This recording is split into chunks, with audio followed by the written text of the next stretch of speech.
Ako po si Arnie, isang kitchen helper sa isang restaurant sa Manila. 32 anyos, dalaga.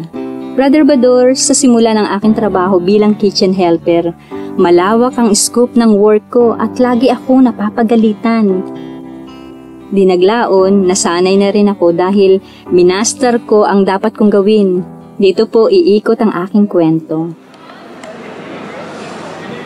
Arnie, pakihiwa ng sibuyas, bawang, green at red pepper.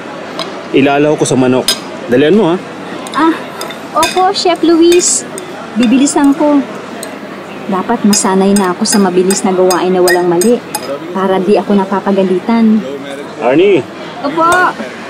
Ano na? Okay na ba? Yung pinapahiwa ko sa'yo, Arnie? Opo. Ibigay mo na sa akin at ang maiigisa ko na tong manok. Bawal lang babagal-bagal dito ha. At saka, isunod mo na yung patatas at carrots. Opo, Chef. Matapos mo maghiwa ng patatas at carrots, pakihugasan na rin. Linisin ang table at kitchenware para di tayo ipisin ha. Opo. Hay, ang hirap naman ng trabaho ko. Dapat may tagahugas ng mga utensil na nakatoka lang dito. At ako naman assistant cook. Mukhang all around pa ata ako dito Pero hindi. Pagtsatsagaan ko ang trabahong ito. Sa simula lang yan mahirap. Pero pag nagtagal, masasanay na rin ako. Bakit nakasimangot ka, Arnie? Tara, kain na tayo. Pasado 2:00 na. Ngayon pa lang tayo manananghalian. Hindi naman. Siguro pagod lang ako. Masasanay ka rin yan. Huwag mo mamasamain ang tanong ko, Mela. Ilang taong ka na naninilbihan sa restaurant na to? Halos 2 taon pa lang ako. Mahirap talaga ang trabaho sa restaurant. Pero pag nasanay ka, wala na ang pagod. Bago ka pa lang kasi, kaya nag-a-adjust ka pa. Baka nga. Sige, kain na nga tayo.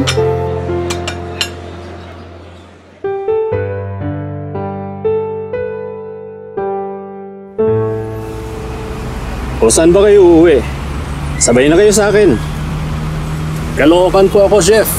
Ikaw, Arnie, saan ka? Taga-Sangandaan po. Okay, sige.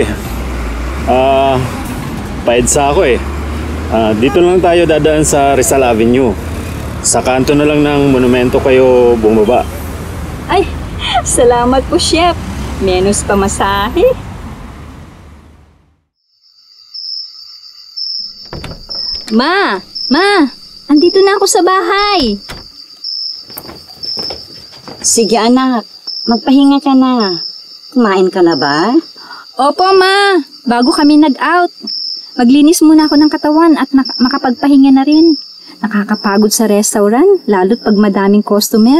Pero masaya naman po. Masasanay ka rin yan, anak.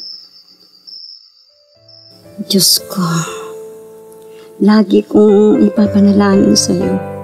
Gabayan mo ang aking anak. Bigyan ng lakas ng katawan upang mabatan niya ang mga gawain sa kanilang trabaho.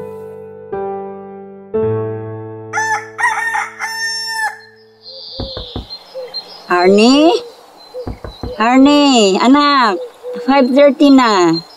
Mag-aayos ka pa. Kising na. Opo, Ma. Hay, trabaho na naman. Makatayo na nga at makapag-ayos. Mahaba na naman ang pila nito sa LRT tiyak. Dapat nga 7, makababa na ako. Tama lang tong 2 hours na biyahe sa Manila. Para di ako malate.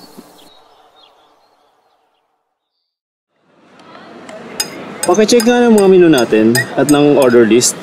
May reservation tayo ngayon, Arnie. Opo, Chef Luis. I-arrange ko na ang mga hihiwain ko. 1 by 1, according sa mga menu. Chef Luis, andito na po ang mga visitors ng Table 1 reservation. Cruz family, ihahanda na po yung food. Okay, Arnie, kindly help me. Yes, Chef. Brother Bador, halos araw-araw ganun ang routine ko. Ngunit taong 2019 na bago ang ihip ng hangin. Na-promote po ako, naging supervisor sa isang branches namin dito sa Novaliches. Sabi nga, kung may tiyaga, may nilaga. Salamat sa kalakasang ipinagkaloob sa akin ng Diyos. Di ako sumuko at nagpadaig sa hirap. Purihin ang Diyos na tapat. Hallelujah. Amen.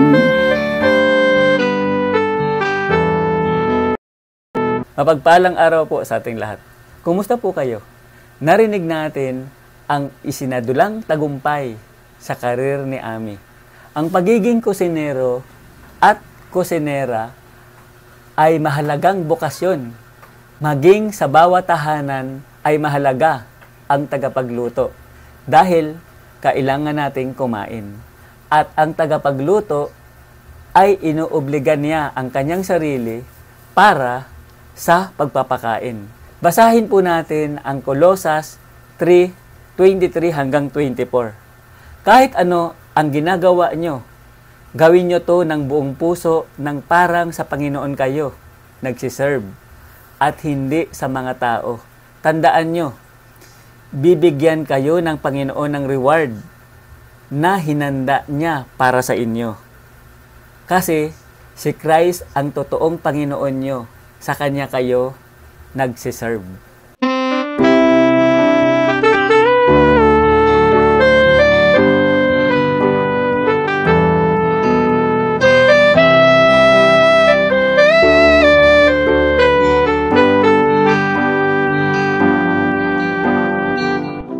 Diana Ida sa papel na Arn. John Mendoza sa papel na Mel. Jesse Godoy sa papel na Chef Luis.